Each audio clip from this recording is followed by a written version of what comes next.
तालुक्यातील नायगाव पूर्वेच्या चंद्रपाडा या ठिकाणी 32 लाखांचे दागिने चोरले गेलेत आणि त्यानंतर लागूनच असलेल्या किराणा दुकानाला आग लावून पुरावे नष्ट करण्याचाही प्रयत्न झालाय।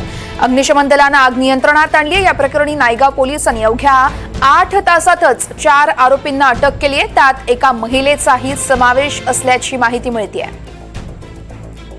या संदर्भात मनोज सातवी माझे सहकारी आपल्याला सविस्तर अपडेट्स देत आहेत। मनोज,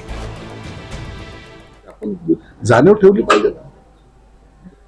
मध्ये हर्षद म्हात्रे नावाचे एक गृहस्थ आहेत आणि त्यांच्या भीमाई या बंगल्यात ते राहतात आणि ते गणपती दर्शनासाठी नातेवाईकांकडे गेलेले असता घरात कोणी नव्हतं आणि हाच चोरट्यांनी डाव साधला आणि गच्चीवरून चोरट्यांनी या बंगल्यामध्ये प्रवेश केला आणि 32-33 लाखांचा जो दागिने होते तो सर्व ऐवज घेऊन चोरटे पसार झाले होते। मात्र यावेळी या बंगल्याला लागूनच असलेल्या दुकानामध्ये सीसीटीव्ही होते आणि हे सीसीटीव्ही आणि पुरावे सर्व नष्ट करण्यासाठी चोरट्यांनी या बंगल्याला या दुकानाला आग लावली आणि तिथून पसार झाले होते।